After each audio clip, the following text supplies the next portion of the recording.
So I got a question from Bruce Shepard on Twitter, and he asked, "You're an addiction counselor. What does it take to be an addiction counselor?" And there's more context to it, but uh, say, Dr. Drew and Adam Carolla, when they would get crazy questions on Loveline, I will treat this question as if it were serious and answer it because I think it's important. Um, so yeah, how do you get started on a path to be an addiction counselor?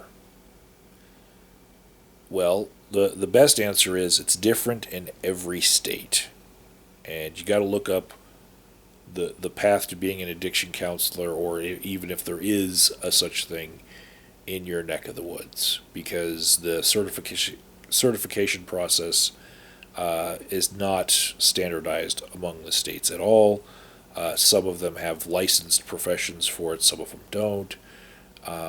The national version of it, like what would be the standardized license for the whole nation, isn't accepted by all states. Um, but I can tell you, in the experience that I had, it was very, very hard for me to switch careers and become an addiction counselor. Um, Previously, I was an electrician making journeyman wages. You know, the scale for electricians is, you know, 4 or 5 times the amount of pay that you would get starting out in any job in uh, the addictions field. And so those people who maybe they're going to college and they just need like a side job, the types of jobs that you would get to get your hours in the field toward certification, they don't pay a lot, and so that's about the time in your life that you want to do it. But it is possible to switch gears and switch professions into the field. Of course, I've done it, and I've seen other people do it.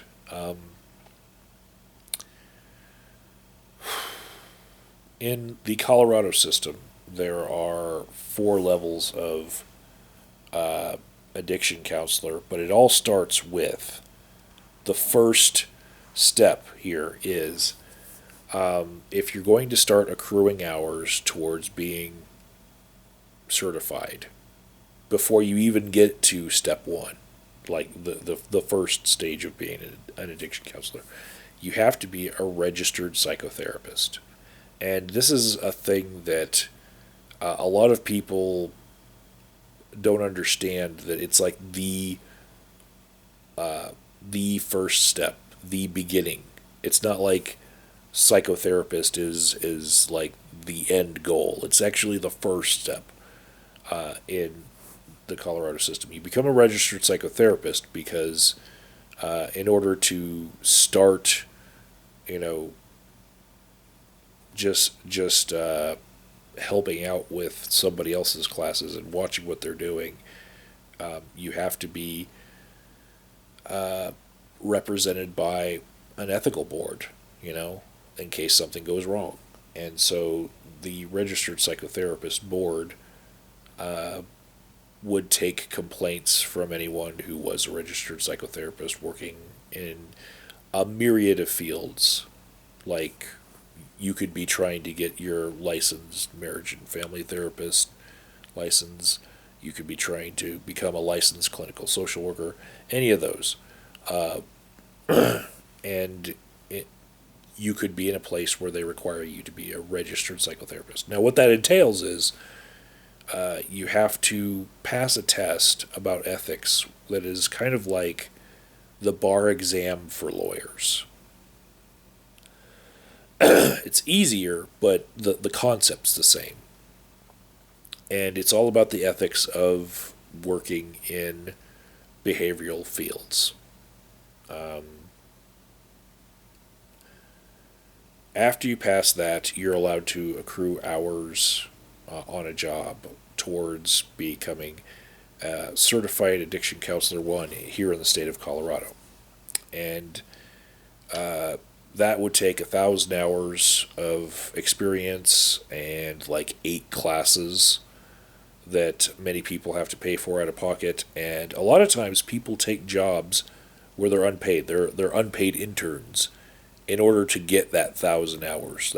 That is like the hardest set of hours to get, because the jobs that you could accrue those hours in, they are few and far between. And that was the hardest part for me to overcome on my path. Now, the next step would be certified addiction counselor 2, and that's 2,000 hours more and a bunch more classes.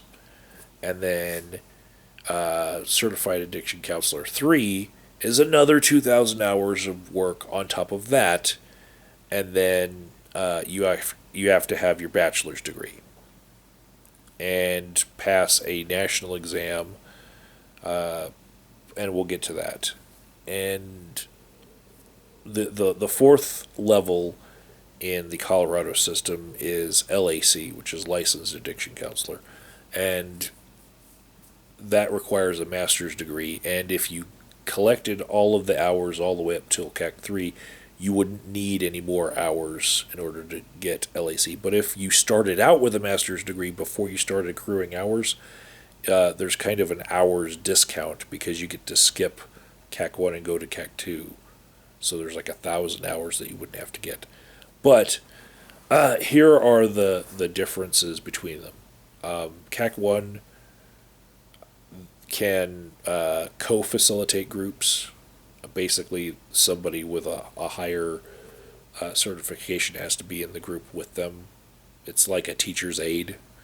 CAC 2 can run groups on their own, but they have to be supervised by like someone higher than them in the building, with like a site license for the building for doing addictions counseling. A CAC 3 can run groups on their own and can sign off on the supervision hours of people lower than them needing supervision hours. And an LAC can do all of those things, as well as they can open up their own addiction counseling business and get like a license for themselves, for their business. And there are a couple of other powers that come with being licensed in the behavioral fields, like being able to put mental health holds on people, with when they meet criteria, stuff like that. But that's the basic tiered system here in Colorado, but that's not recognized all over the country. There are some behavioral fields, like when social workers become licensed clinical social workers, that is something that can transfer very easily through many of the states, and it's recognized by Medicaid very well. Not so much with addiction counseling. Now, the national scale of things is slightly different. What I described with that many thousands of hours in order to get certifications in Colorado, let's say the CAC 3 level. If you were to add up all the hours for a CAC 3, it's like 2.5 years worth of hours, right?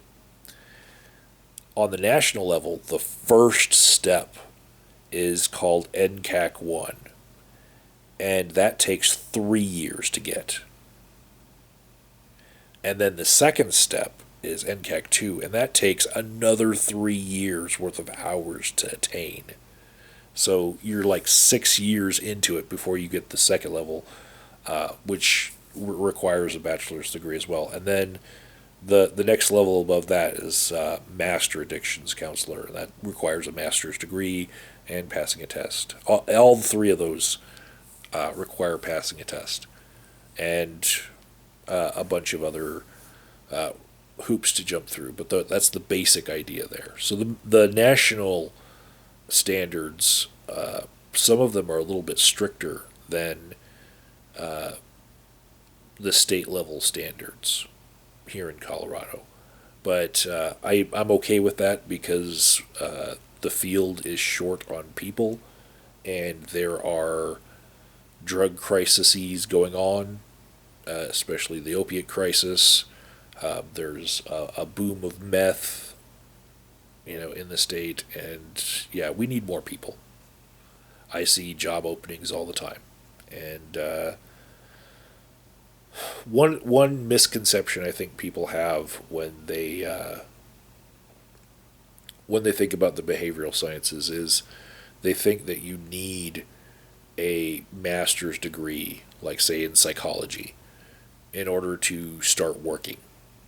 Like you're not going to make any money whatsoever until you start getting a master's or a PhD in that field, and it's simply not true. The problem is you get a lot of people who don't want to work with drug addicts, and they don't want to work with elderly, and they don't want to work with children, and they don't want to work with special needs people. They don't want to work with handicapped people. They don't want to work with violent offenders. They don't want to work with sex offenders. They don't want to work with all sorts of things. And then at the end of the day, you just have to ask yourself, like, well, what do you want to work with? You know, a different way of answering why, how did I become an addiction counselor is I was interested in psychology, and I just saw where the most work needed to be done. And I was like, point me towards the work. And I can tell you that all of those different things I just listed off, I see in the field of addictions, because it touches people no matter what walk of life they're in, different social classes, different, different demographics. It pervades all sorts of parts of society. Drugs are everywhere, and so I get a good cross section of everything, and I like that. There's a lot of variety in my job, and I've seen tangible results from it, whereas in other fields in the behavioral sciences, it's like just trying to always put a band-aid on the symptoms of something that's never going to go away. There is hope for people who have addictions, and I feel like that's why I am where I am. There actually is a way to get people to a better life than just managing their symptoms. So that's my answer today. Ask me again when I'm not as tired, and you might get like a lot more energy out of me.